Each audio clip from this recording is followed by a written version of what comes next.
Well, there it is, an undefeated preseason. I don't think you get a trophy for it. But hey, still pretty cool. I think the way the Bears looked for most of the preseason is more important than the scores.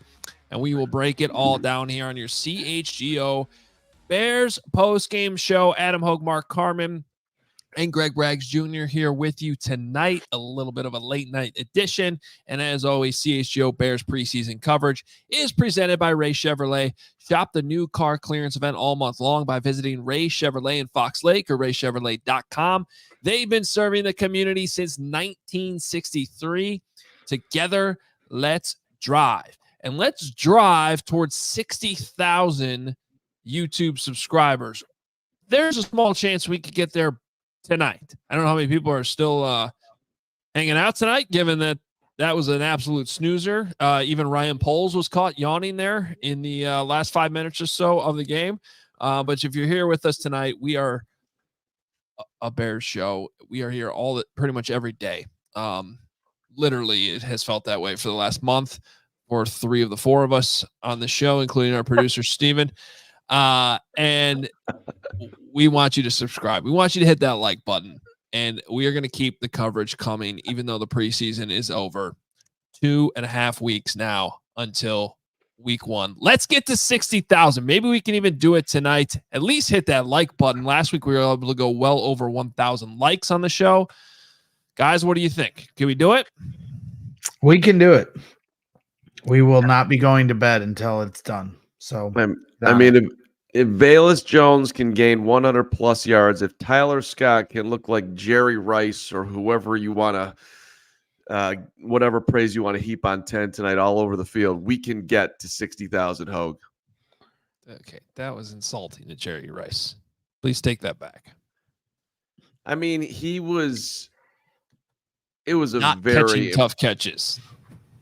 That's what he was doing. He did have some faux pas as well as his production, but there was some good production out there. Velus had some good production. Hey, I'm optimistic, baby. 60,000 tonight. Why not? Let's go. Hit the subscribe button. Monday through Friday at noon during the season, pre and post game, all season long. Breaking news, training camp coverage after every single practice. If you're a Bears fan, you want to be subscribed to this channel. Period. End of story. So we appreciate all the support we've gotten, and we look forward to having the next one of you on board. All right, we will start this post-game show as we usually do with my instant reaction, guys.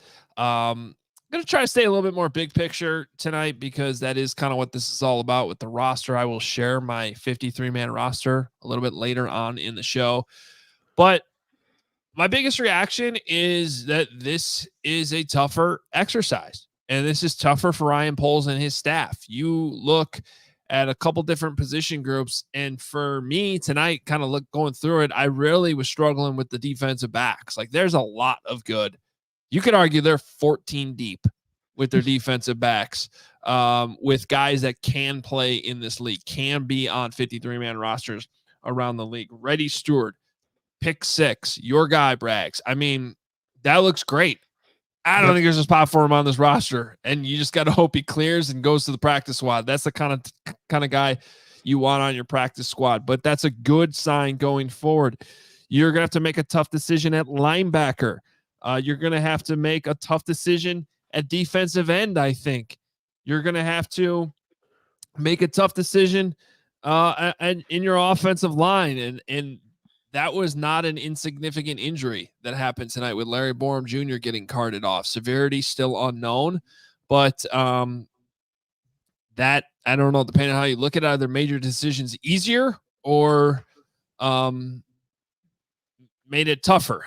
I'm not sure which way you go on that. I think you got a tough decision to make it, even with your 4th and 5th tight end potentially.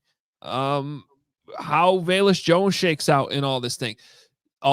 This is a good problem to have, though. And shout out to Velus Jones, who took advantage of his opportunity tonight. 13 carries, 111 yards, averaged 8.5 yards per carry. This running back thing looks pretty good. I'm not going to lie to you. I mean, I've been kind of hinting at it over the last couple of weeks, and now you saw it tonight in a game too. So did he cement a roster spot tonight? It is possible. other parts of this instant reaction, I didn't think Brett Rippon had the greatest night ever in his reps. And unfortunately, just the injuries in general. The Bears got through the preseason. It seemed like relatively healthy. There has certainly been things that popped up in practice, guys that missed practice, but like you hadn't had those big injuries. Tonight you had them because you had two guys carted off early, one being Larryborham, one being Simba Webster, like two guys that have been around, possibly on the 53-man roster. And then the other one, Douglas Coleman, was just, I don't think he was going to make the team, but they didn't really show what happened, or really on the TV broadcast, even they didn't want to even show us the scene. Nicholas Moreano, who's there on site, gave us a pretty good look from the press box. And, obviously you don't want to see guys ever taken off the way he was on a backboard, and hopefully he's okay. So tonight was really the first night that injury, those bigger injuries kind of hit. So I know kind of all over the place tonight, but it was that type of night, that type of game, it being the fourth preseason game. But that is my instant reaction. Guys, your reaction to the instant reaction. I concur, Adam Hoge. It wasn't all over the map reaction to what's going on tonight. It's kind of a disjointed game in itself, and very long and dragged out. And the injury, prayers up for Douglas Coleman the third, and that was just a very odd moment to start the second half. And Kevin Warren's in the middle of this interview, and then all of a sudden they're going back to the field, and we don't get a good look at the play and on the whole thing. But for me, it was just exciting. The secondary, the Reddy Steward part of this, just the Bears flying around out there, having fun. Not doing very basic schemes and getting to the quarterback, just doing safety corner blitzes out of nowhere that were fairly basic, but also extremely effective. You just see you saw the speed out there, and then offensively, just to see guys and their talents get loose, I thought was huge. You see why Ryan Poles fell in love with Velus Jones as a third-round pick. You see why he made Tyler Scott a fourth-round pick. There was just a lot of action for those guys tonight, and I don't know what you do with Velus, because if he's covered up, it doesn't look good. But when he gets in space, that thing is exciting. So I mean, I guess I do know what you do. You keep him around. And you hope to find opportunities to get him in that space. It's not that easy to do, but when he's in there, it's getting exciting. And I think they definitely are moving at best to finding a spot for him. So my reaction to your reaction is the same all over the map stuff. But there was a lot of good stuff out there tonight, and some of the Bears' talents that we've been waiting for were on display.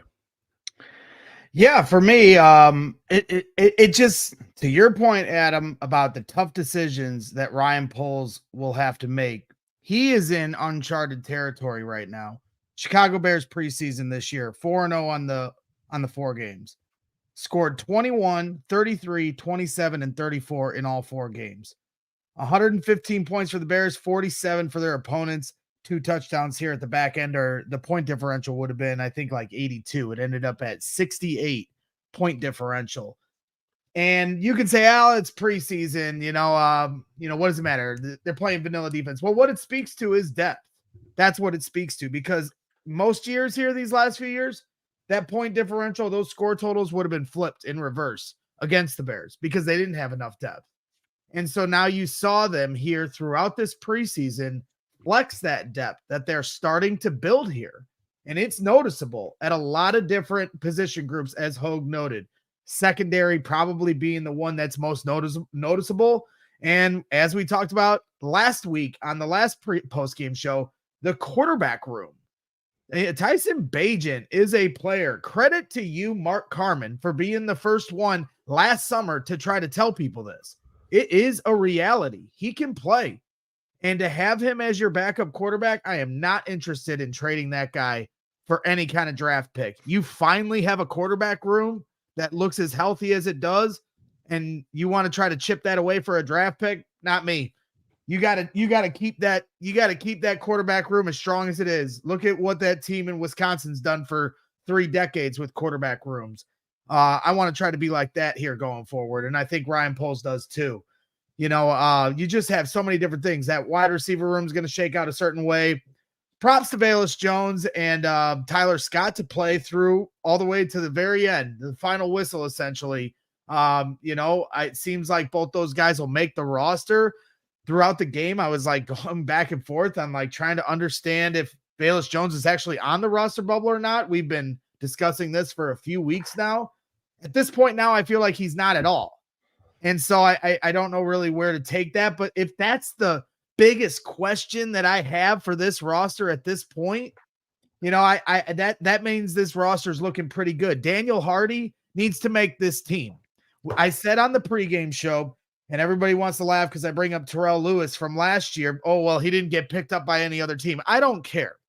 If you practice well, if you play well in the preseason games, then you should be on the roster because you earned it. If not, then what's the point of doing all this stuff? So to me, Daniel Hardy, another big game today. Didn't see enough from Dominique Robinson. So for me, I'm going Hardy over Robinson. I'm taking Velus over Travis Homer. And that's where I'm going with some of those things. But those are my instant reactions. Well, what's everyone's read on Homer getting the start? Is that just because Velus is not ready yet, understanding the plays, and this is, hey, let's put him in. I mean, he didn't get in until the third quarter, basically, as far as getting the bulk of the action. Then you got it the rest of the way. But I thought that was interesting that Homer, and they've done it the whole preseason. They've really given him a bunch of opportunities, and of course, he could have kept the drive going tonight. Bagent threw to him on fourth down. Maybe not the most perfect pass, but that ball's got to be caught, and he missed it. Travis Homer got a lot of opportunities in this preseason. I was kind of surprised. Yeah, that's a great question, Carm, but I just think it's probably how the depth chart's set. Homer has more experience, in that room at the position. Probably in pass protection, you do want to protect Tyson Bagent because he was one of the more valuable players that played in this game. So I think you'd much rather have Homer picking up blitzes in front of your more valuable backup than Velus later on in the game. Because, look, I mean, reality is once we get to the season, the Bears are going to have 3 other running backs that can run the offense just fine on a heavier load than Velus Jones. If Velus Jones is on this team in the backfield, it's going to be a sort of a gimmicky change of pace player. Okay, you can protect him in situations where he doesn't necessarily have to pass protect a lot, or you just have a package of plays for him and he's learning that in practice as the season goes along. So right now it's probably too soon for that, and I'm guessing that's the biggest reason why Homer went first. But yeah, the results were certainly interesting because I don't know how anybody could watch that game and not say that Velus Jones was the better of the two. Yeah, and more so than that, like how do you not watch Velus and want to see more? And look, I'm not saying that you trade Khalil Herbert because Velus Jones is the superstar in the making, but I don't know, man. He's been back there for 5 seconds, and I don't want to get too hyped up on one thing, but like to see somebody with that level of shake and that speed, I'm interested. I feel like they finally. It's like they had Cordell Patterson back here forever, and never let him be a running back. I'm interested to see Velus back there. Real quick before we get to our first break, let's get our top super chat in on the first segment. And I know we got Craig Leach in with $20. First super chat, big one. Thank you. Craig said that KC announcer pronouncing Velus, Volis, Mallory, Mallory wanted to punch the screen. The Bears, let's effing go. CHGO, Tyler Scott with the hot streak and a great tackle. Come on. So we didn't get that broadcast, Craig, because we had the local Bears. But if you were watching on NFL Network across the country, you would have gotten the KC broadcast. So we didn't hear that, but it sounds like that was fun. And so Bears fans who may be watching elsewhere probably enjoyed that. Got a lot more supers to come, and we will get to our best and worst. But let's talk about Game Time. Game Time has a brand new feature called Game Time Picks that makes getting tickets for your favorite live events even easier. Game Time Picks filters out the fluff to show you only incredible deals on great seats so you don't have to waste time searching through thousands of tickets. You have heard us talking about Game Time for a while. You got all these new app features listed. You can customize your spot. You got your flash deals that are available for you. A super deal now. Their low price guarantee, event cancellation protection, job loss protection even. Game Time really has the most features that you can find on these apps that'll help you find your tickets. And it's not just for sporting events. You can use it for concerts, comedy, theater. They have everything on there. But yes, plenty of sporting events. So anytime we recommend on this show, you're looking for tickets, we tell you to go to Game Time. They have all-in pricing, seat views, and Game Time ticket coverage. Take the guesswork out of buying tickets with Game Time. Download the Game Time app, create an account, use code CHGO, and you'll get $20 off your first purchase. Terms apply. Again, create an account and redeem code CHGO for $20 off. Download Game Time today. What time is it? Game Time. And we are sponsored and brought to you tonight by Indeed. We're driven by the search for better. That's what Indeed does when it comes to hiring. The best way to search for a candidate isn't to search at all. Don't search, match. Do it with Indeed. If you need to hire, you need Indeed. Indeed's your matching and hiring platform. Over 350 million global monthly visitors. That's according to Indeed data, and a matching engine that helps you find a quality candidate fast. Ditch the busy work. Use Indeed for scheduling, screening, messaging, so you can connect with the candidates you're looking for a whole lot faster. And Indeed doesn't just help you hire faster, they're helping you hire better. 93% of employers agree that Indeed delivers the highest quality matches compared to other job sites, according to a recent Indeed survey. And listeners of this show will get $75 sponsored credit. A $75 sponsored job credit to get your jobs more visibility at Indeed.com/AllCity. Just go to Indeed.com/AllCity right now and support our show by saying you heard about Indeed on this podcast. Indeed.com/AllCity. Terms and conditions apply. Need to hire? You need Indeed. All right, a lot coming up here on tonight's post game. And that includes my 53-man roster coming up in the next segment, so stay tuned for that. We will hear from Nicholas Moreano in Kansas City. We also hope to hear from Matt Eberflus with his post-game presser, so no need to go anywhere else. We got you covered right here. But let's get to our best and worst from tonight's game. Plenty to choose from. I'm going to go with the guy I had my eyes on from the start of this game when the Bears defense took the field. I kind of decided tonight I am going to keep my eyes on 94, really study him, watch what he's doing. And the first drive, it might not have been as noticeable to the naked eye, but if you were keying in on him, he was winning like almost every single one of his one-on-one matchups over and over again. Now I realize they were going up against backups, 1,000%. The Chiefs backups could not block Austin Booker. And by the time you got through the second drive, I think anybody watching the game who maybe even wasn't keying in on 94 was noticing Austin Booker all over the field. Yep. What a preseason for him. That's got to have you very, very excited. Now, full disclosure, as somebody who talked up Austin Booker before the draft, love the pick when they made it, love that they traded back in to get him. I still look at him and I go, this is probably not an everyday or every down pass rusher as a rookie facing number one left, right tackles, whichever side he's on. Most teams, he's going to have a learning curve is the point. But have I seen enough from the preseason to think that he can be a situational guy, a change of pace, possibly that Mark Anderson type we saw as a rookie the year the Bears went to the Super Bowl and have a pretty effective season in that role? Yes, I think he's shown enough savvy, enough moves, and I think he's a very interesting player. That was my best tonight because I just thought he was the best player on the field for a while early on in this game. My worst, guys, the Bears still have a punt return problem. Even if you take the muffs out of it, I don't see anybody that's completely dynamic or scary. And it just feels like we're in the same spot that the Bears were a year ago, where I don't know if they have to go out and grab somebody just so they can catch the ball like they did with Trent Taylor and secure it. Maybe they can trust DeAndre Carter to do that. The situation tonight with Carter was was a mental mistake, because if you're not going to catch the ball, you need to get out of the way. Right. You can't. That ball backed up on him, but that's punt return and 1-on-1 when you're backed up. You got to just, if you're not fair catching the ball, get the hell out of the way. We're literally working on this at the high school level yesterday, and I'm not even kidding. Like it's 1-on-1. So I don't care that he got blocked back into the ball. That's not an excuse. He shouldn't have been there to get blocked back into the ball. It shouldn't happen. So I still think I trust DeAndre Carter despite what happened tonight.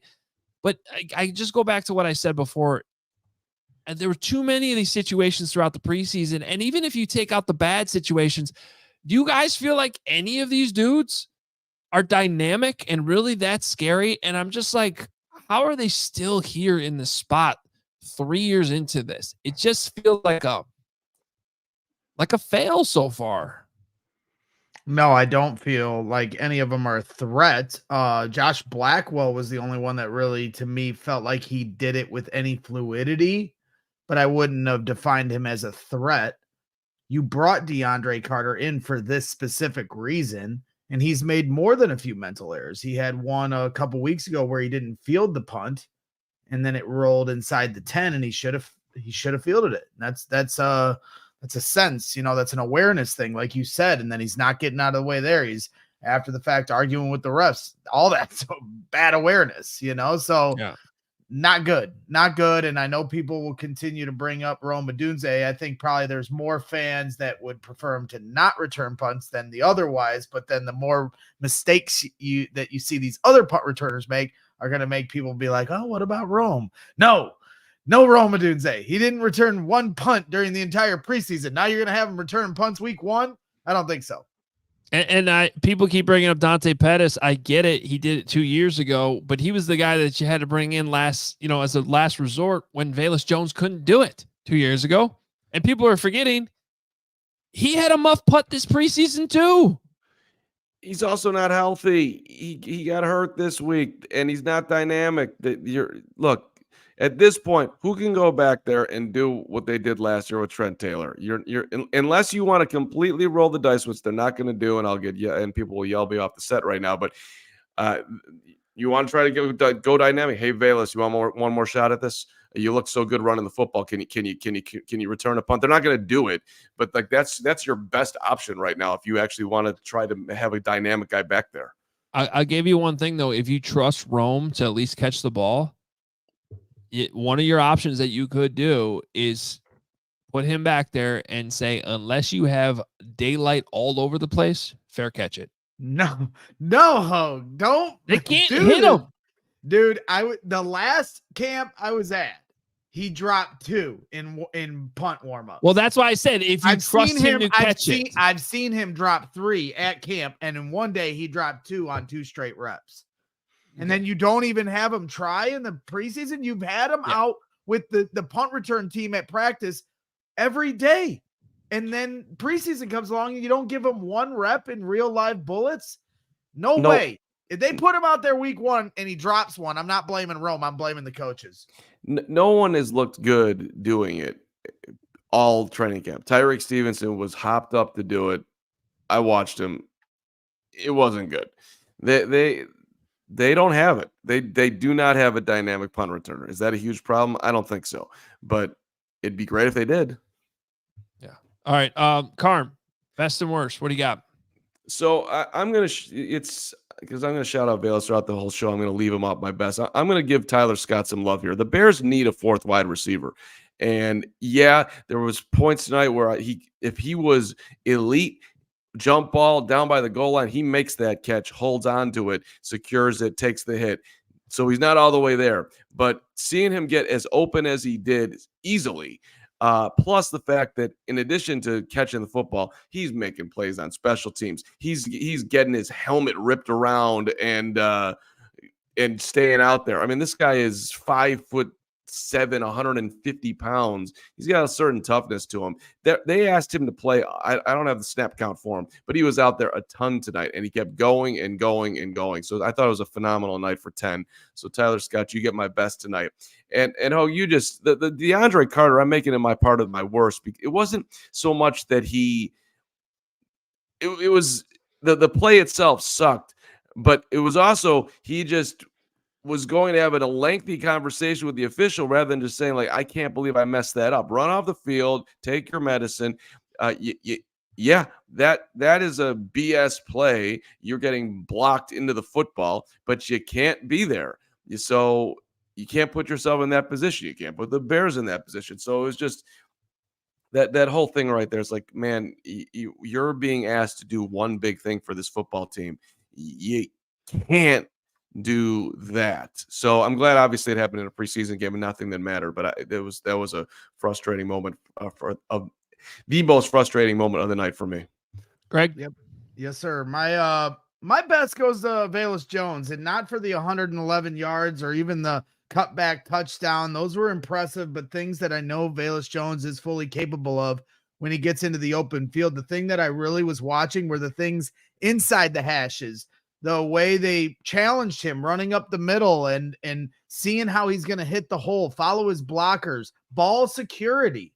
That's his biggest issue, right? So you get in the trenches, you got guys ripping at that. I was waiting for that moment that he's going to put one on the ground, and it never happened. So credit to him. Again, the other thing I'm looking at inside the hash is his pass protection. There was a few times where I'm keeping an eye on him on play action. He's staying in there. Delayed blitz comes up the middle with the middle linebacker. He was ready for it. He knew his keys. So that's important. Those are the little things that if he is actually going to become a running back and get in the backfield, that's going to keep him back there. He's got all the speed to get on the outside and make a guy miss and get upfield. He's got the power to run a DB over. But how do you do inside the trenches? How do you do in the backfield protecting the passer? Those are the things that are going to keep you on the field as a running back always. Sticking to the running back theme. Travis Homer, the 2 drops, 1 on 4th down. We haven't seen too much of Travis Homer here. It seems like he's a name that doesn't come up as much as some of the other guys in that running back room, but having 2 drops, specifically the 1 on 4th down, could Bagent have led him a little better? Sure, but that was a fully catchable ball. You got to come down with it at the end of the day. And if you cut him, Robert Schmitz, our guy, I had him on over the summer. He brought up, if you do cut Travis Homer, you save $1.9 million on the cut. So to me, if it's those little, margins of error that are going to be the difference between making a roster or missing, save $2 million. Velus Jones starting to really ascend in that running back room. I think that decision might have got made right there. Well, that's super interesting. The 1.9. I mean, I'm thinking about making a last minute change to my 53 on that little tidbit of information we just got there. And that's coming up next. So stay tuned. I'm going to go through my 53-man roster here momentarily. Let's hit another super chat, though. Our next one up, our top super chat as we close out the second segment. We got Alex Flores here, $9.99. Says Shane Waldron, even in the preseason, is showing that maybe one of his strengths is playing the guy's strengths. Today showcased it. This preseason could not have gone better. Realistically, impressive. Yeah, I mean, the point totals are there, right? The way they attack all 3 levels of the field, those were there at training camp and in the preseason. You can talk about vanilla looks, and that's certainly fair. We also haven't shown much in the games of what DeAndre Swift is going to bring to the table. I know a lot of people talk about, we got to get to a break here, but I know a lot of people talk about, well, they're going to run the ball a lot to start the year. Maybe. I don't think they're really that concerned about Caleb Williams. I think they're going to just play their offense in what Shane Waldron has done. Sure, they got guys that can run the ball, but I don't think they're afraid to rip it with Caleb Williams either. Well, and to Alex's point, and I don't know how much credit Shane Waldron deserves to putting Velus at running back, and I don't want to say that they've cracked the code here on Velus, but I definitely want to see more. I am officially curious, as I was Ty curious last year. Matt Eberflus was here last year. They didn't put Velus there. So how much credit does Shane say, hey, this guy, let's take him and move him over there? Somebody opened their mouth in that room, and I would assume that Shane Waldron gets a big part of that credit. Well, that's basically what I deciphered from Ryan Poles in his conversation on Hogan Johns Monday, that this was something they talked about last season, and Shane Waldron is really, kind of embraced it. We could talk a little bit more of that and the tough decisions here on the 53-man roster. But want to make sure you are up to speed with everything going on at Ray Chrysler Dodge Jeep Ram. Our guy Ray has you covered. You could shop summertime savings going on right now and save on the perfect new vehicle for you. This August, score new lower prices across their huge inventory during the Make This the Summer event. For a limited time, get 0% financing for 36 months on most of their new 2024 Jeep models, or you could shop over 125 vehicles priced under $20,000. Let the amazing team at Ray CDJR help you during each step of your car shopping journey with the Ray's Price Promise. The numbers you're hearing now are the same prices you can expect to shop in-store and online. That's because Ray's Price Promise means no price changing, no add-ons, and no hidden fees. Since they prioritize affordability for their customers, hurry into Ray CDJR today. Shop one of the Chicago area's largest inventories, then drive home with more money in your pocket than you'd expect. So if you're in the market for a new vehicle, you have to check out the team at Ray Chrysler Dodge Jeep and Ram, because they are the only team we recommend. Visit them today on Route 12 in Fox Lake. For more information, visit Ray CDJR in Fox Lake or raycdjr.com. Serving the community since 1963. And our friends at Rowback Activewear are making us look just absolutely our best. Rowback all the time. It's quite simple. It's the best fit. It's the best feel. It's the quality gear that you are looking for. The performance polos, they perform better in the heat than any other polo. They've got the moisture wicking, so the polo doesn't stick to your skin like it does when Braggs is, out there working as hard as he works every day. There's an everyday shorts that are also perfect combo for a day on the move. They look clean, but they also have that comfort of the elastic waistband. It's the best looking. It's the best fitting performance polos. Collars never lose their shape. They have it all: solids, classics, stripes, fun prints, the whole thing. If you want to step up your fashion game, this is what you want to do. You want to use the code CHGO20 on rowback.com for a generous 20% off your first order. That is spelled RHOBACK.com. And that's 20% off all polos, hoodies, and shorts with that code CHGO20. Make sure you check them out. They will have you ready for whatever travels and activities you have, our friends at Rowback. All right. Should we get into this roster situation? Well, Hoge, you've put so much time and effort into the 53 man, the whole game. Once you started putting it in our Slack channel that you've got the 53 man, I basically, I started guessing at what it would be because I edge of my seat, and now everybody else who's watching this, however many are watching this fine show, thank you so much for tuning in. Hit that subscribe button. We all want to know, damn it. Okay, you could have just said yes, but thank you. No. Well, and just to give you a little tip, because you did I made you thinking with the Travis Homer thing, and then I know we're going to get to Matt Eberflus's comments here in a little bit, but he did say, little teaser for some of the audio we're going to get here in a little bit, but maybe this will help you with your 53 man. He said the defensive tackle room is concerning. Yeah, the lack of depth. Of depth. Well, I factored that into this thing, so let's jump in now. My 53-man roster, and we can kind of discuss it out on the back end and maybe make some tweaks, based on input, like knowing what they could save if they cut a Travis Homer. Let's just start with quarterback, though. I think this is pretty easy. 2 quarterbacks are making the 53, Caleb Williams and Tyson Bagent. The running back room, I am keeping 5 right now. That's including Kari Blasingame, the fullback in that, DeAndre Swift, Travis Homer, Roshan Johnson, Khalil Herbert, and Kari Blasingame are the 5 running backs. So I do have Homer in there. Wide receiver room, I'm down to 6, which is where I started at the beginning of the camp. And I'm including Velus Jones, though, in the wherever you want to put him. It's confusing, right? Maybe he's his own category, just like Kari Blast. Maybe you take Blasingame and Velus Jones out as sort of hybrid players, whatever. But right now, for the sake of numbers and adding these positions up, I got Velus Jones still with the wide receivers, DJ Moore, Tyler Scott, Velus Jones, Keenan Allen, Rome Odunze, and DeAndre Carter. I got him and Velus both making it. The more I work this thing out, I think there is a path to get there. Tight end. 4 tight ends, actually. Gerald Everett, Mercedes Lewis, Cole Kmet, and keeping Steven Carlson. Now, I've seen other projections that only have the Bears keeping 3. Mm-hmm. Carlson plays special teams, and I think they're going to have 3 tight end sets sometimes, and they're going to have a lot of 2 tight end sets. So you're thin if you're only keeping 3, in my opinion. So I think they keep 4, and I think Brendan Bates probably sticks on the practice squad too. But I do have him on the initial list of players getting cut. Offensive line, I have 9.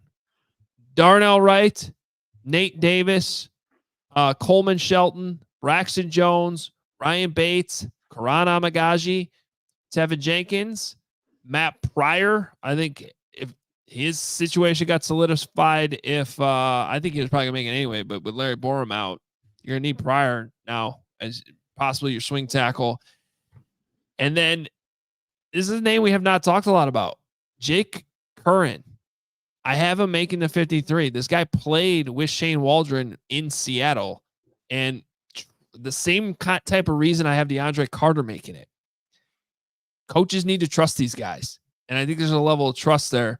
Now, you can certainly make an argument for keeping 10 O-linemen. I want to have that discussion here in a second. I ultimately went with 9, but if we're going to tweak this a little bit, I'd probably add in another offensive lineman here if you're like taking somebody like Travis Homer out of the equation. Let's go to the defense, though. 11 defensive backs. A lot of these guys special teamers. Speaks to the depth I said off the top of the show. I think there's 14 guys that are worthy of being on a 53-man roster in the NFL.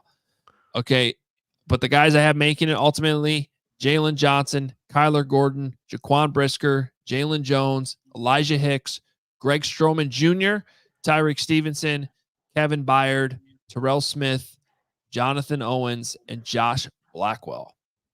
Now, linebackers, I have 5. Amen Agbogbamiga, Tremaine Edmonds, TJ Edwards, Jack Sanborn, and I'm going Micah Baskerville over Noah Sewell. And it's basically, to your point, Braggs, that you made earlier, off results, staying healthy, making plays. But it wouldn't shock me if, Noah's back healthy. They seem to like 2 years in a row for Micah Baskerville making plays. Yeah, exactly. And now D lineman, I got 8 making it. Austin Booker, DeMarcus Walker, Zach Pickens, Andrew Billings, Montez Sweat, Javon Dexter Sr. None of those guys are surprises. The last 2, Daniel Hardy deserves it. And this goes back to what we just talked about with Matty Refus with some questions about defensive tackles. I think Byron Cowart makes it sort of out of necessity for depth.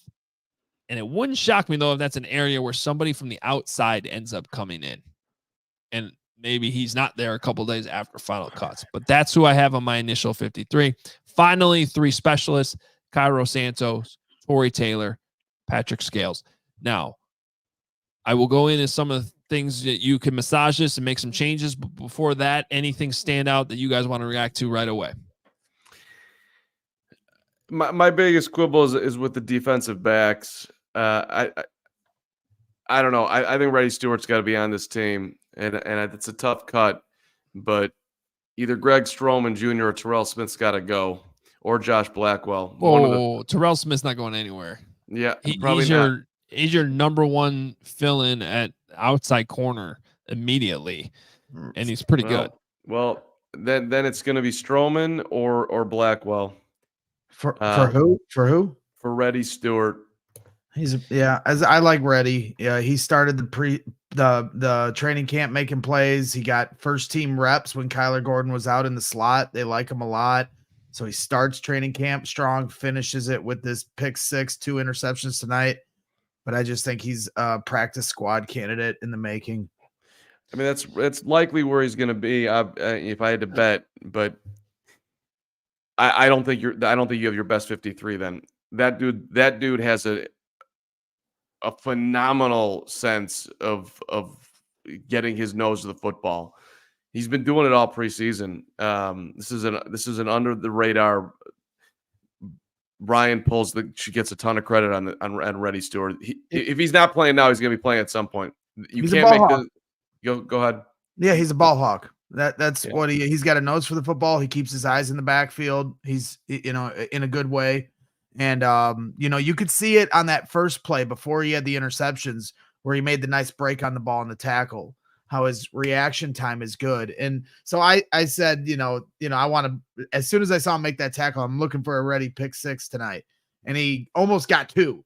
And it was like, everyone's like, oh, Greg, you're a genius. Well, on a night like tonight where the quarterback play isn't going to be up to par, you're going to have opportunities at some pick 6s. So guys like, Reddy Steward, Micah Baskerville, who like to make a play on the ball at times, these kind of games are set up for those kind of guys to make plays. And he did. So credit to him. Now, here's my quibble, your quibble, Carm, and why I made, because I don't disagree with anything you said, but you keep Reddy. Mm-hmm. When's he getting on the field? I don't know. I mean, you know what I mean? Like this is where your depth almost hurts you because you have so many guys that, like I said, I think Terrell Smith's in there before him. Well, who's your nickel if Kyler goes out? Because when Kyler was out at the beginning of the training camp, they had Reddy Steward as the starting nickel, and he got a while. Right, he got an interception on Caleb Williams. So that was cool. I'm just asking. So if Reddy's not in there, Kyler goes out, who's your nickel? Probably Josh Blackwell. And you saw when Blackwell went in there against the Bengals last week, you almost confused him with Kyler when Kyler came out because he looked just as capable. And he's been around longer, and I can tell you for a fact that they love Josh Blackwell on special teams. He's way ahead of Reddy. I think he's ahead of Reddy Stewart in the depth chart at nickel, and he's way ahead of Reddy Stewart when it comes to special teams. Well, and with this, we are talking about the position group that is the strongest on the team, so it's going to be tough for Reddy to crack. That's what I mean. Yeah. This comes down to one of those cuts that everybody worries about guys getting claimed, and 9 times out of 10, they end up on the practice squad, and it ends up not being a big deal. Now, you can always get signed off the practice squad. And I will say, for somebody who's made a lot of plays and obviously had some good highlights tonight, maybe he does fall in the category of you got another team around the league that's weak on corners and needs a backup nickel, and they take a chance on this guy who, if you're listening to the broadcast tonight, Adam Hoge did a good job of summarizing how much he got his hands on the ball, at Troy. So big time. Yeah, he's been doing that all season long. I mean, that's where basically it's like, oh, this is what he does, and now he's getting an opportunity to do it on the biggest level, and he's rolling. So I want to see more. But again, it is a tough group, but to crack. Well, and I like Josh Blackwell a lot, but I don't see eliteness from Josh. I just see super solid. I wonder how high Reddy can go. But that's the question with the guys that we're gonna, put on the practice squad. Every year we freak out. Oh, this guy, we can't cut him because somebody else is going to pick him up. And then they never do. And they end up on the Bears practice squad. So like, as we go through this, Hoge, I'm certainly curious to hear your thoughts on guys that you think are a legitimate shot to lose, if they do try to transfer them over to the practice squad. And is Reddy one of them? We don't have to go through them now. I'm saying after we go through everybody, we can list the few that we talked about and see if we can get to that. Let me just first talk about this sort of March Madness style. My last 3 or 4 guys in and my last 3 to 4 guys out, like sort of where I could see, if they're, I'm not going to hit all 53 on this. So where there could be differences. As I did this, the last 3 guys I identified as in was Steven Carlson. I mean, you could certainly go with 3 tight ends to start and have 1 or 2 on your practice squad and be able to call those guys up if you really needed to, if you're thin 1 week at tight end. So you could definitely do that. Travis Homer was on my list even before I heard about that 1.9 you can save by cutting him, mainly because of what Velus did. Like Velus shows you that in a pinch, you got to think about these situations these guys would go in. When is Travis Homer going to actually play running back? It's going to be in situations where they need him to pass block, which would be the one advantage he probably does have over Velus. But otherwise, you're talking about sort of a deep down your depth chart at that point. And I'd rather have Velus carrying the ball then. He seems more dynamic. So then the question becomes, I know they like Travis Homer on special teams. He is valuable on special teams. Well, who's picking up the slack there? And I think there's enough of those long lists of DBs that I brought up where you're going to have to cut one of these special teamers somewhere. And so I could see it being Travis Homer. And then Greg Stroman was actually the last of the DBs that I put in there so those are the last three guys I had going in. Now, if you're going to take guys I cut that you end up putting in there, I mentioned Noah Sewell earlier. Adrian Colbert, the safety, if you'd rather have 5 safeties, because I'm only keep as many DBs as I put 11. I only have 4 actual safeties in there. So if you want to have a 5th safety, maybe you cut Stroman and instead you keep Adrian Colbert. Obviously, Dom Rob, is he completely out? I don't know. That does sort of seem like a Daniel Hardy or Dominique Robinson situation. But maybe you want to keep an extra D lineman, and that's where you cut Travis Homer. I don't know. And that, just to jump in real quick there, because when I was going on my freak out instant reaction, I kind of glossed over that and kind of shine the spotlight on Daniel Hardy. But Dominique Robinson did not make enough of an impact tonight, whether that's fair or not. Like I would argue the whole preseason. Yeah, right. Austin Booker's making an impact. All these different guys are making impact. And Daniel Hardy's flashing every game, and Dominique Robinson's not flashing. So, to me, this is 2 years in a row. Terrell Lewis, they cut him. I wasn't happy about it. I don't care what anybody says about the rest of the league not picking him up. He made plays here. They needed a pass rusher. Dominique Robinson never developed into one. Here we are in the exact same situation again. This time the name is Daniel Hardy. Give one of these guys a shot. Dominique Robinson has had enough shots. Yeah. And then real quick on the offensive line, I have 9. I could definitely see 10. I just can't figure out which one it would be that stays. I think it's a combination of Bill Murray, though, Jerome Carvin, and Doug Kramer. One of those 3, and it would mainly because of there's 2 guys that are still injured right now that we have to keep in the back of our minds that it could affect roster decisions. Okay, one of those is Ryan Bates. I haven't seen a lot of him in the last week. So, and if he's out, you got to keep another center. Yep. And so I think he's probably okay for week 1, but if he's not, they're going to keep another center. And then the second one is we haven't seen Patrick Scales at all since he got hurt. Is he on track to play week 1? Because if he's not, you have to keep Cameron Lyons. You might have to potentially keep 2 long snappers at the start of the year just to be able to get through the first game. That takes up a roster spot. Mm-hmm. And then now, you could probably waive Cameron Lyons and get him to the practice squad or pick up a long snapper last minute. That tends to, if you're really fudging the numbers here, you could probably get away with that and bring him back for the game a couple weeks from now. But that is something to keep in mind. Yeah, that is not ideal. Plus, add into that, you're keeping Karan Amey because you have to, and he's not ready to play. So that was the question I was going to ask. So Karan Amey makes the roster, but then do they put him on IR with designation to return? It's possible, but he's not.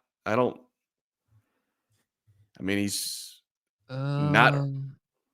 Like, how does that roster spot work? Somebody explain this to me like I'm 5. Well, he has to be on the initial 53 to be put on IR to return.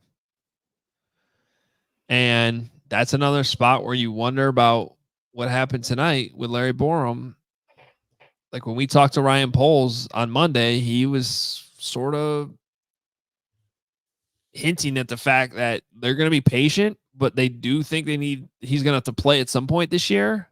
But the amount of injuries will kind of determine the timeline. And he had a pretty big injury tonight with Larryborham.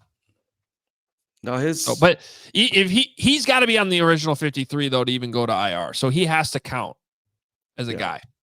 But you're talking about keeping 9 or 10. You're keeping Karan. You drafted him in the 3rd round. He's not ready to play, so maybe they do. And then you're talking long snappers too, which that's. I mean, there's a lot of factors here in how this could shake, and there's just which is by the way. Good problem to have. Bears are going to lose some players. They don't want to lose. The roster's got a lot more depth. Congratulations to Ryan Poles and company. That and the scouting department that they have gotten to this point. But it's tricky.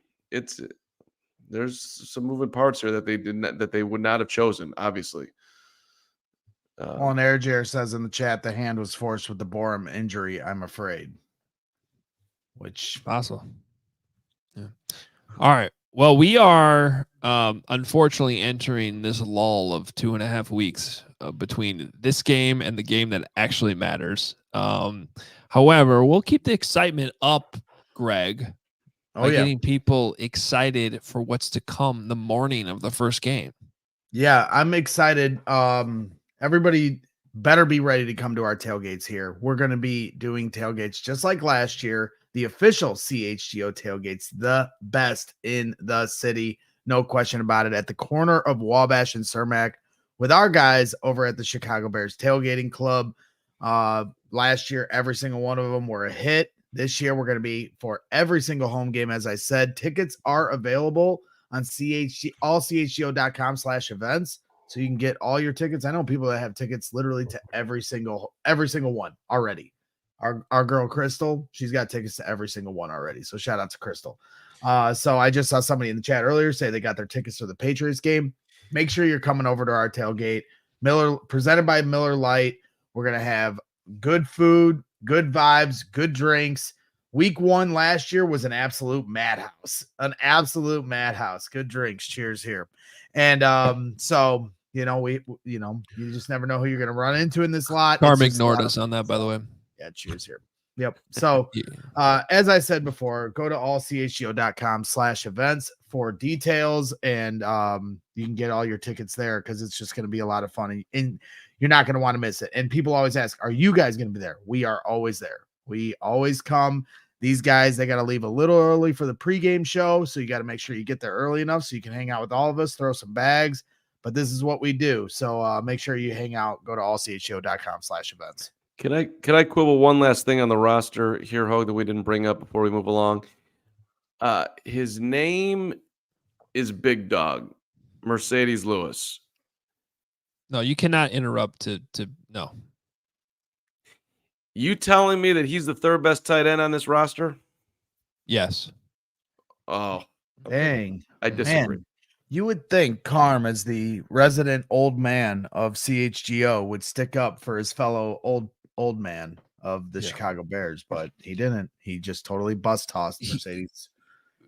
Carm, he might be the third best offensive tackle on this team. He is there to block, and he's really, really good at it, and it would be stupid to cut him or even have that thought. So, Steven, when we post this later, after we're done with the live show, please delete the last 60 seconds. See, this is where Hoge just goes down Hoge lane and thinks you should come down Hoge lane sometimes. It's a good lane. He's 40 years old. Tommy Sweeney has looked freaking phenomenal when he's been out there. He's blocking everyone in sight, down the field, looking good. You've insulted Jerry Rice and Mercedes Lewis now with asinine comparisons. Get out of here. We're going to the head coach right now. Matt Eberflus spoke to the media after the game, and then we're going to go inside the locker room with Nicholas Moreano, who I promise you can appreciate what Mercedes Lewis brings to this team. And there's a bunch of really good stuff in here in terms of this roster discussion that we just had that Flus is going to fill in some of the blanks on. So in terms of injuries in tonight's game and concern at the defensive line spot. Matt Eberflus, here he is. How's everybody doing? All right? All right. So I thought that as we finish up preseason here, I thought the guys performed tonight like they performed all throughout, not only in the games but in the practices. So I've always said that you see in the games is what you see in practice every single day out there, and the guys have really given tremendous effort. I know that the locals that have been out there, you've seen that. We finish a lot, finish down the field.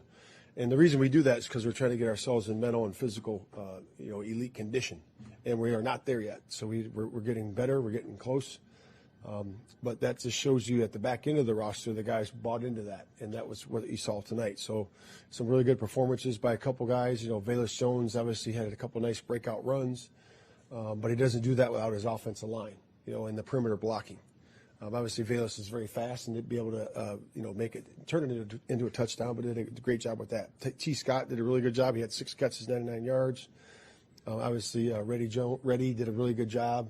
Reddy's really a good young player, and really, really good job in the sudden change there. I thought that was really good.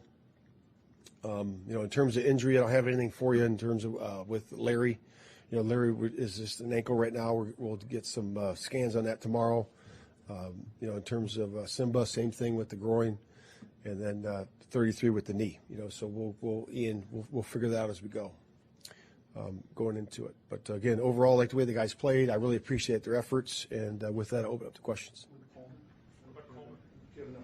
Yeah. So Coleman. So when I was on the field, standing over there on the Chiefs sideline, he was moving his limbs. He gave us a thumbs up. So that was really lifting to our football team.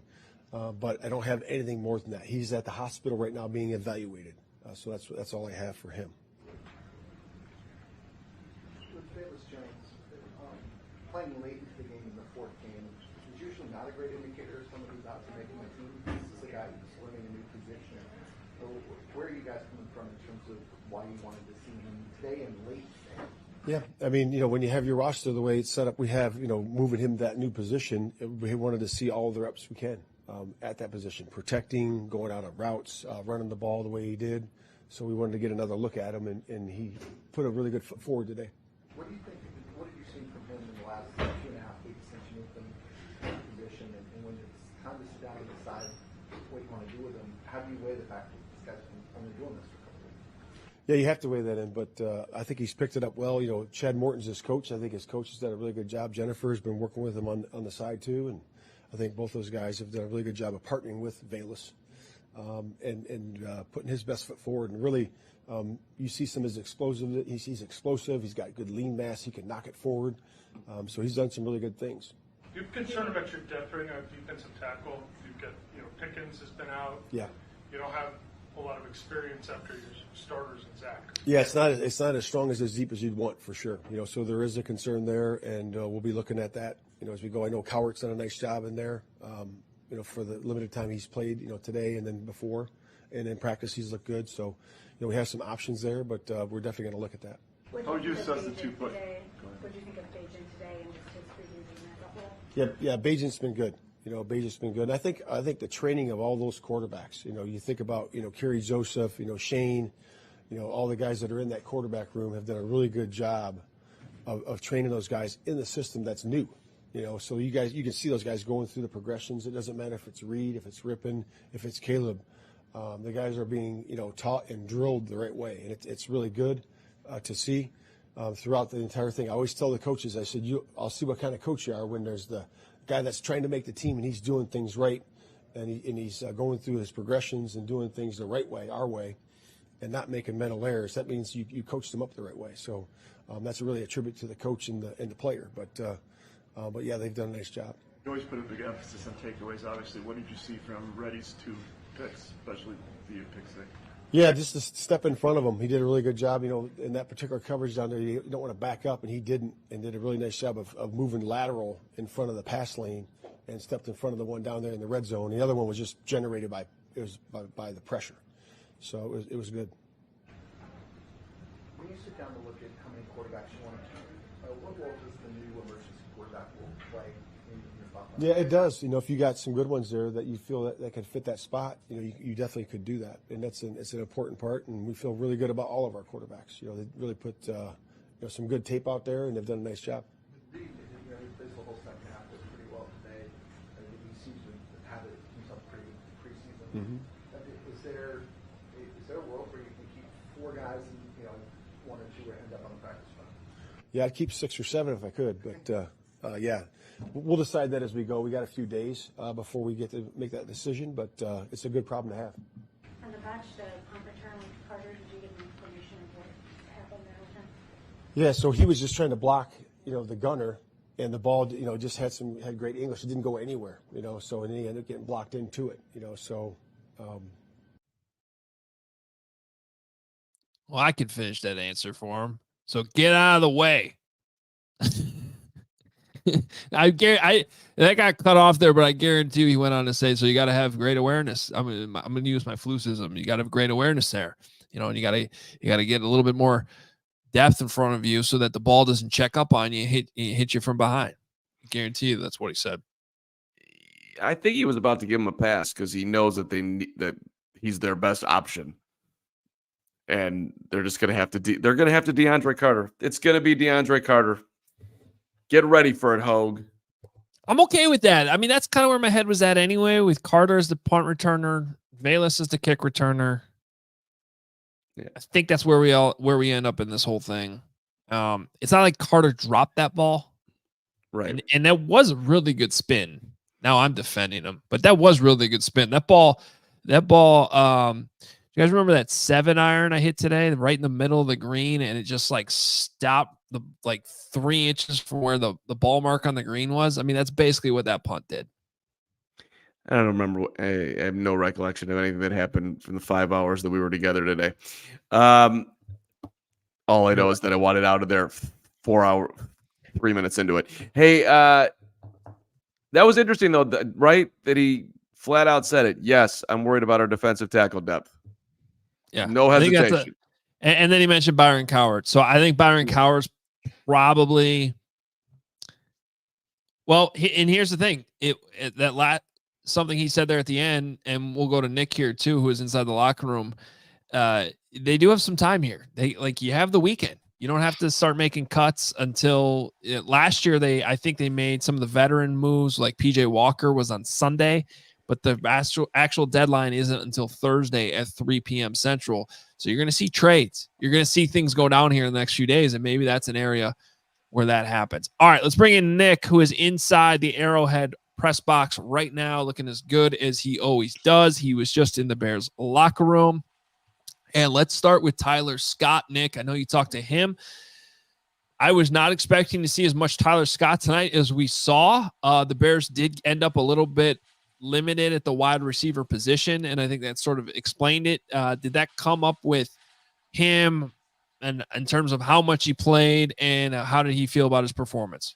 Yeah, he was asked about just all the touches that he got, and the first thing he really talked about, you guys, is that you can't replicate game reps and just everything that comes with it, the game day nerves, actually preparing for an opponent. So what he makes of all these opportunities, things are just starting to slow down for him. He said last year he was worried about where do I line up?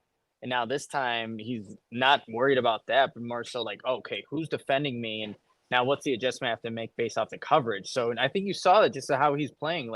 Here's another game where he catches the ball or he's targeted on a deep pass. Maybe it doesn't work, but he gets a pass interference call. So you're kind of seeing Tyler Scott getting more of these opportunities. And guys, you could tell too on that last play where he got the face mask, his face was puffy, a little bit of blood on it. He got hit in the middle of the field earlier in the game too. So he had some big tough hits in this game, but kept on coming, kept every opportunity. He was open for it. So it was good to see for him. He was also asked about the deep reception he did have. And he knew that going into this game, the Chiefs like to play a lot of press man. Again, the preparation, the film work, he knew that was going to happen. He knew Brett Ripper was going to throw the ball in his direction. And, was able to make a play despite being almost held on that play. So, again, I think that just speaks to the preparation that Tyler Scott has been doing in the film work, in training camp, and it's translating to results on the football field. I know you moved over in the locker room to Velus, Nick. I'm assuming there was a big smile on his face after tonight. Yeah, and I mean, look, he didn't know too, you guys, how the plan was going to go for the running backs, because you had guys that were, obviously in and out who weren't playing, they were rotating, but didn't know the plan. But overall, he was asked straight up, how do you think you did? He said, I think I did pretty good. And then I specifically asked him on those toss plays, because those are the plays where he was able to get some big gains in this game. And he said, when God gave you speed, you can use it to your advantage. And that's what he's like, hey, teams like to overplay this. I know I can cut back inside. And he mentioned, Chad Morton being a guy that's kind of coached them up on those things and taking the proper angles. And he's also talk to DeAndre Swift, talk to Khalil Herbert, and taking stuff from their game and getting advice to, make him the best running back that he can be. And he knows he still has a long way from it, but he was proud of himself and the performance that he put out there on Thursday night. Yeah, so obviously Reddy Steward certainly caught some people, by surprise tonight. Obviously caught the Kansas City Chiefs quarterbacks by surprise with 2 interceptions and a pick 6. Did you get a chance to talk with him? Because, as we were talking about earlier, this is a loaded defensive backs room, a lot of veterans in there, and when he had that interception on Caleb Williams in practice earlier in training camp, you could really see how the other players in that room respect Reddy because of how excited they were for him making plays 3.5 weeks ago. And now here he is making plays on the big stage. Yeah, so I asked him about that first interception, and he just mentioned, it was on the goal line. He saw the quarterback eyeing the number 2 right there, and he just reacted. And that was really all that happened on that one. And then, even on the pick 6, like he credited Adrian Colbert for coming off the edge and, applying pressure on the quarterback on that one. But he said the quarterback threw it a little short. He was, again, eyeing down the receiver, and he said to his teammates after that first interception, if he got another one, he wasn't going to get tripped up. Reddy Steward, true to his word, did not get tripped up, was able to take it back for a score. And I asked him, how does this feel knowing that you went out here Thursday night game in Kansas City, had the performance that you did? And he said it felt surreal.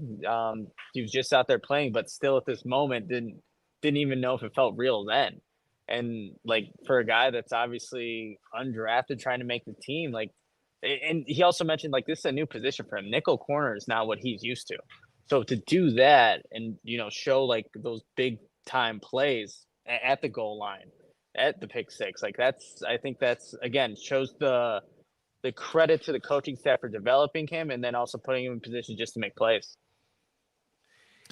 All right, let's talk about the defensive end situation because, if you're just going to go off results alone, I don't think there's anyone in the world that would try to claim that Dominique Robinson had a better preseason than Daniel Hardy. Now, that's not always what goes into these decisions, but I know you talked to Daniel after the game, and he looked impressive once again tonight. What did Daniel Hardy have to say in the locker room? Yeah, just ask him with this preseason that he's put together, how does he overall just feel about this performance? And when he thanked God for all the film that he was able to actually put out there, but he thinks he put a good foot forward and trying to make this team, knows that he can always improve. But, one of the things I asked him about, because there was a play where one of the Chiefs quarterbacks was running towards the left sideline, and then out of nowhere, Daniel Hardy's chasing him down, from the backside and able to push him out of bounds. And I just asked him, where does that motor come from? And he said he attributes it because he's the youngest of 5 older brothers. And he's always just trying to keep up with the big dog. So, and he also credited coaching, had really good coaching. You can't teach effort. That's just something that you just gotta, with each level, get accustomed to. So that was a play that really stood out to me. And, I did ask him with cut day approaching, just how do you think about this? Knowing the preseason that you put out there, what's kind of his mindset? And he was just leave it in God's hands. I don't really think about it. He's going to enjoy this next day off. And, he ended it by saying hopefully I become a Chicago Bear. If not, then, he kind of goes on with, the journey here. But I think that's obviously that's going to be a realistic scenario that a lot of these players are going to be dealing with in the next coming days. I just want to make one quick point on that. Let's not forget that Daniel Hardy has been here developing too. So yes, Dominique Robinson was a draft pick. Yes, it's been a project, but it's not like Daniel Hardy was somebody that's just brand new for camp. I think they're invested in his development too. So I think he was brought in by this regime. He's not somebody like Travis Gibson that was, from a previous regime, wasn't just a free agent signing in the offseason, just trying to fill out the 90-man. This is somebody who's on the practice squad that they've been working with. So I do think that there's some investment there too that will be applied to the decision made. Yeah, no doubt. I mean, obviously, we didn't see a lot of Daniel Hardy, but we're definitely seeing him in this preseason, what he can do. And he is a little bit undersized, but if you have that motor and you're buying into what this coaching staff is preaching, you'd see the development in it and just how he's, again, showing that each and every single game. So, Yeah, it's going to be an interesting decision, but I was like keeping track, like probably you guys were, like Dominique Robinson and Austin Booker's day. They were done, I think, in the third quarter, and Daniel Hardy's still out there till the very last reps in the fourth. So you're kind of looking at maybe where this coaching staff even thinks of these guys. Well, Dominique was done way before Daniel was, and I think he finished out the game. So Nick, putting you on the spot, you think Hardy's on the team? You think Reddy Steward's on the team? probably both no. And I think earlier I wrote an article thinking that maybe Hardy would make it. And again, he had another good performance, but I think ultimately there's too many DBs on this roster for a guy like Reddy Steward to make the 53. Maybe he's a practice squad guy, and then for Hardy, like even though there's a need for that position, I still think that, Dominique Robinson will probably end up, still making this roster, but I would say no to both those guys right now. That's interesting. Yeah. Nick, any other final thoughts from the locker room? Anything else that we have missed? Yeah, I did get a chance to actually talk to DeAndre Carter about that, about the punt and just kind of what happened there. He said whenever it goes around the 8-yard line, most times, like you're going to want to get away from it. But for him, he just wanted to block the closest guy that could make a play on the ball. And honestly, he was just saying, like, the ball just took a weird bounce. And I asked him too, like, I think it was one of the safeties was close to him. Like, does anybody tell you anything if there's a situation like that? Does anybody communicate with you? And he was straight up. He's like, nah, I just have to, it just took a bad bounce and he just needs to get out of there is what he said. So I asked him, like, what's the teaching point? What are you going to do moving forward if you're in that situation? Just get out of there quicker is what he ultimately came down to when trying to approach that type of punt again. So, but again, he's like, it's tough. And you got to make that split-second decision. Do I block the guy that's closest to making a play on the ball? Or do I just get out of there? And he mentioned it's a tough spot to be in, but ultimately it came down to him. He said just get out of there quicker for the next time. Well, I just had one more question I had to pop back in for, Nick, and I'm really concerned about the DNPs for tonight, and that's the did not participate in traveling and covering the Bears. So I need you to start listing off everyone that didn't make the trip to Kansas City to cover the Chicago Bears within the Chicago sports media, and flex your muscles a little bit about the dedication that you had to get on a damn plane and cover these Chicago Bears. I mean, that list will go on and on, Greg. I mean, we can be here all night. I don't want to do that now. Who was there? So we had Patrick Finley, Jason Eager, Colin Kane, Brad Biggs, Luke Canellis, and I think that's it. And me. Wow. Yeah. I'm not forgetting anybody. Colin That was it. You said Colin Kane, right? Yeah. So that was it. Like we had the whole locker room to ourselves, but like guys were actually getting out there pretty quickly. I got Khalid Kareem. See his jacket you guys are wearing? Mm-hmm. He's like, yo, where'd you get that jacket? I'm like, this is Built Basics. Your teammate Cole Kmet is sponsored by him. Don't you know? He's like, oh yeah. It's like, that's a pretty sweet jacket. And I'm like, thanks. Also got to see now I'm blanking on names. Patrick Mahomes, Travis Kelce. Just walk by and like Super Bowl champions. So let me get this straight. Courtney Cronin was not there. I'm going to defend Courtney. You know what Courtney was doing today? Hosting Around the Horn. Yeah, she was flexing. She was flexing. She's national. She was literally on TV when we were here. I'm like, oh, yeah, there's Courtney. Whatever. Her skyrocketing this is nauseating. This is your opportunity to call out Adam Johns and Kevin Fishbane right here, right now. Was Leventhal there? And no. Jesus. And Johnsy and Fishbane went rogue. I didn't even know until like 30 minutes before they did that little live stream tonight that was even happening. Yeah.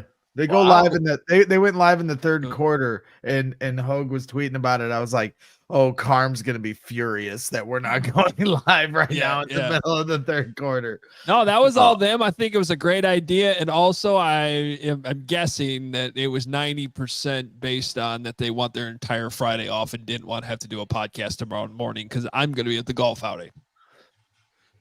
What time's that start? What time's everyone going to I start? think tea time's Like like 6 3 a.m. 3 hours. Damn it. Okay, won't be there in time. No, it's a 9 a.m. shotgun start. Yeah, definitely not making it. Okay. Yeah, I'm picking up one of my teammates at 7:51 at the Westmont Metro. Thank you very much, because Thank you for that information, Carmen. Yes. it's Everyone go important. eat carb at the Great, Westmont great Metro. story, Carm. Yeah. Well, Greg, we'll miss you tomorrow because Greg's having knee surgery, and I'll just tell your news because Yes, I am. so- What are you drinking there, Greg? What's in the cup? This is doctor's orders. I got to drink this, a couple cups of it, couple bottles of it for electrolytes, and then I'm not allowed to drink anything else. So I have to have this glass done in the next 5 minutes because they said before midnight. So that's why I took myself off screen.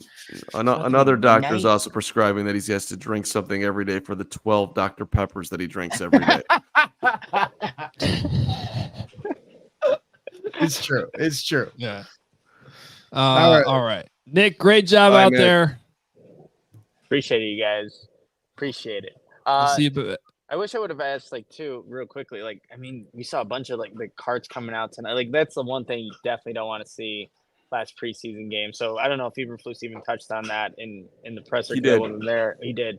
He did. He said he was moving his extremities, and good. hopefully things are looking as positive as they can look.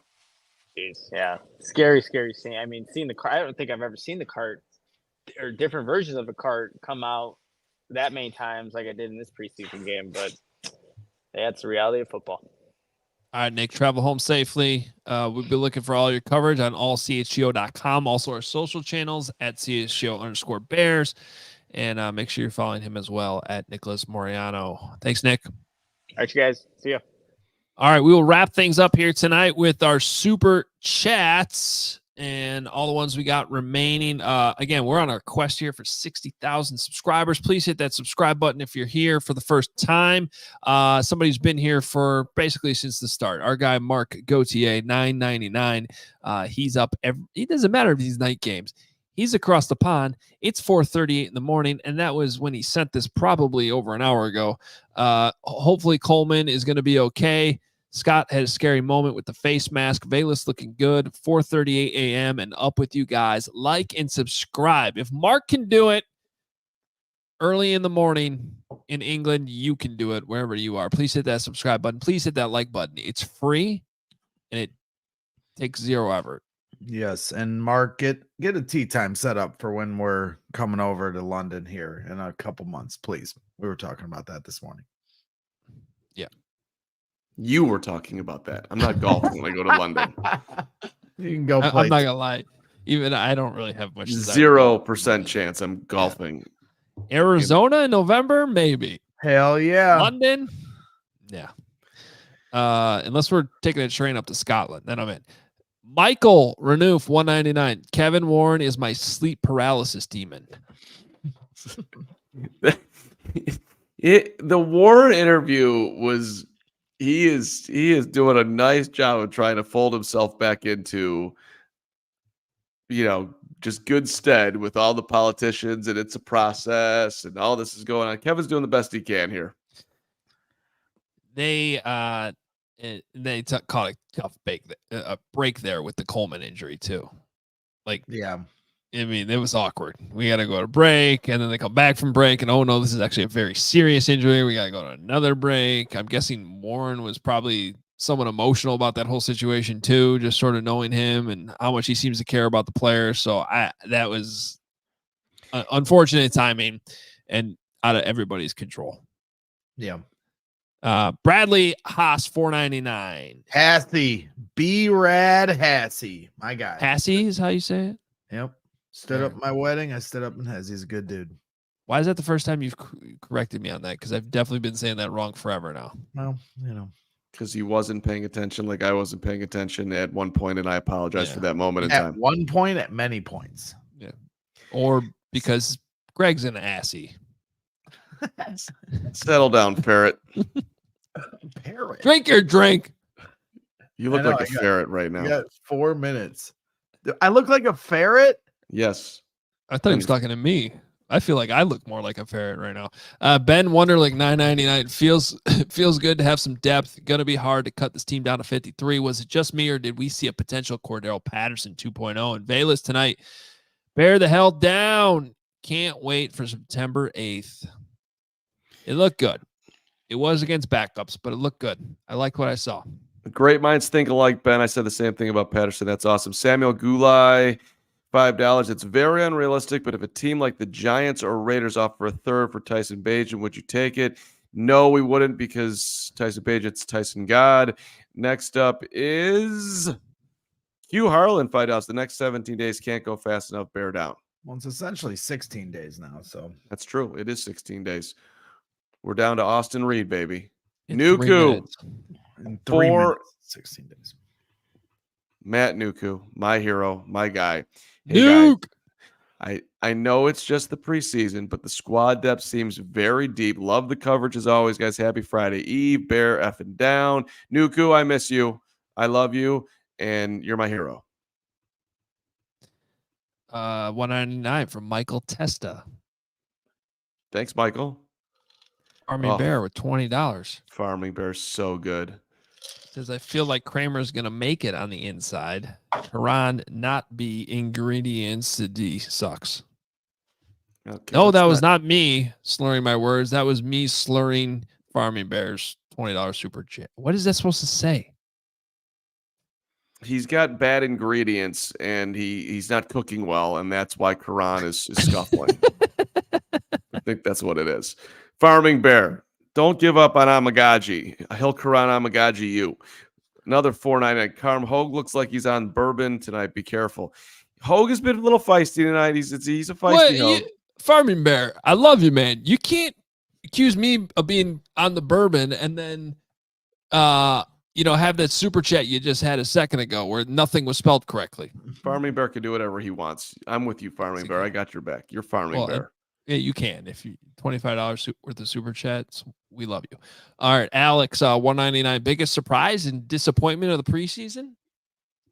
Good question, Alex. Greg? That sounds like a show topic for the weekend.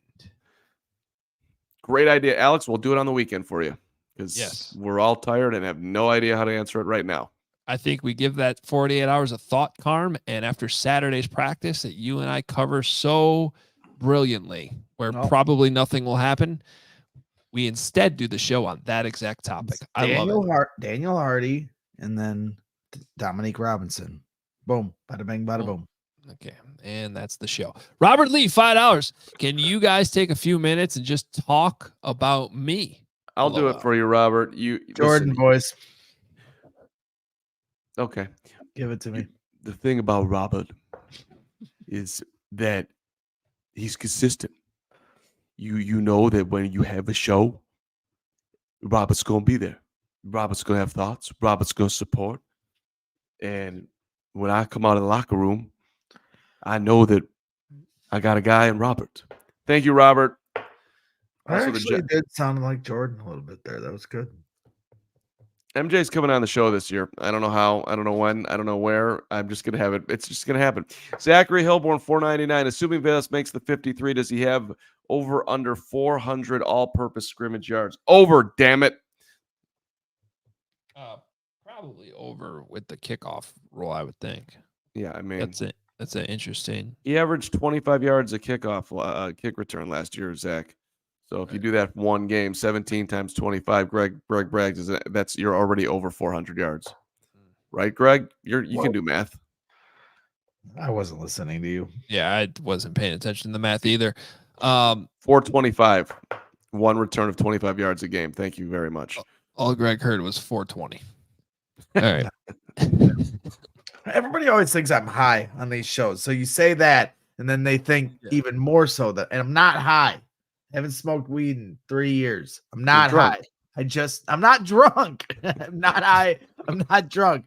My face is just naturally red, especially when I start yelling. And my eyes always are like bloodshot. I don't know what to tell you. They're permanently bloodshot from smoking insane amounts of weed my entire life. But they're bloodshot from drinking 12 Dr. Peppers and not going to bed ever. That's true. That's what they're bloodshot from. You need a health club that has a sauna, and you need to sit in it and sweat out all the toxins in that sloth hound that you call your body. Jesus. Okay. You really do. Glad Greg laughs at that. Sloth hound. All right. Get this godforsaken show over. Greg, we're going to be thinking about you tomorrow. Is that everything? We- Got it good all. luck. We love you, Greggy. Yes, Good luck thank with your you. surgery. Everyone out there, please send Greg Bragg's great wishes as he gets his first knee surgery done. Yeah, tomorrow tomorrow morning. at 10 a.m. I'll be going under the knife. So appreciate you guys. I will not be able to make it to Cog Hill, but my guys will be playing in my honor. So shout out to Christian, Kyle, Justin, and Adam. Let's see if they can take down the scramble without me being there. They won't be able to. They might, Christian's a ringer, so we'll see what happens. But yeah, so it'll be interesting. I'm a little nervous with the surgery. Never had it before. So, but it was nice to get through the preseason before we got to that point. I think for my final thoughts on this whole thing with the Chicago Bears, I tend to look back on the last time the Bears played in Kansas City, little under a year ago at this point. They were 0-3 on the season. They had a lot of turmoil in the locker room. Justin Fields was calling out the coaching staff. They had coaches that were being fired and let go. They eventually ended up 0-4, and it felt real dismal at that point. That's where Bagman, kind of made his way, is after that Kansas City game, because that was one of the most embarrassed times I've ever had as a Bears fan. To lose by 50 points to Taylor Swift was not fun. And since that point, things have really started to turn around. So much good fortune falling in our laps, and Montez Sweat coming to the Bears, and the number one pick coming to the Bears, and 22 interceptions to finish the year for the defense, and so many things, positive things heading in the right direction. And we always get ahead of our skis this time of year as Bears fans, but it does just feel right. The way they're playing, the way they're rallying around the football, the way they rally around each other. You see the camaraderie, you see the talent, you see the vision that Ryan Poles has put into place. And I'm excited. I'm very excited for 16 days from now. We get to week 1. We'll find out exactly what this team's all about. But something tells me they're going to be something special here for the next 5-10 years, maybe even 15. That sounds good to me. All right. Well, they got a chance if the quarterback is around for that long. Love it. And Farmy Bear clearing things up. We're just messing with you, Farmy Bear, by the way. 199. But he did say Karan not being available sucks, is what I meant. That does make more sense than whatever Greg said about cooking in the kitchen and not having ingredients.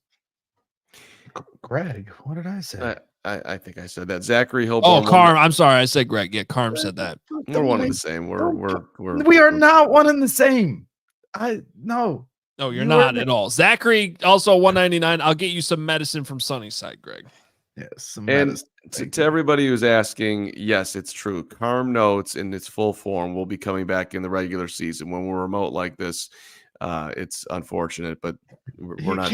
How's Carm supposed to take notes when he was sleeping for 3 quarters of this game? You think Carm takes notes during the preseason? Nope, don't do it. I know you took notes. I'm just stop. No. Don't read them, please. Don't read them. Okay, please don't read them. You can go to bed, Adam. I know. Thank you. Yeah. Night. You were picking up somebody at 7:45. I'm picking up somebody at 7:30. Greg's 12:06. Jenny's gonna have to somehow pick me up and get me in the car. That'll be fun. All right. Fun preseason, everyone. We're not done. We're off tomorrow. The Bears are off tomorrow, and we're off tomorrow because of the golf outing. But Saturday, there's practice. Carmen and I will be there. We will have a show post-practice on Saturday, and plenty of content coming your way this coming week. Cuts, of course, coming on Tuesday. So just because there's a little bit of a lull in the games here doesn't mean the coverage stops. Stay right here. CHGO for Mark Carman, Greg Braggs Jr., and our awesome producer, Stephen Nicholas. I am Adam Hoge. We will talk to you on Saturday. We all silly like the mayor.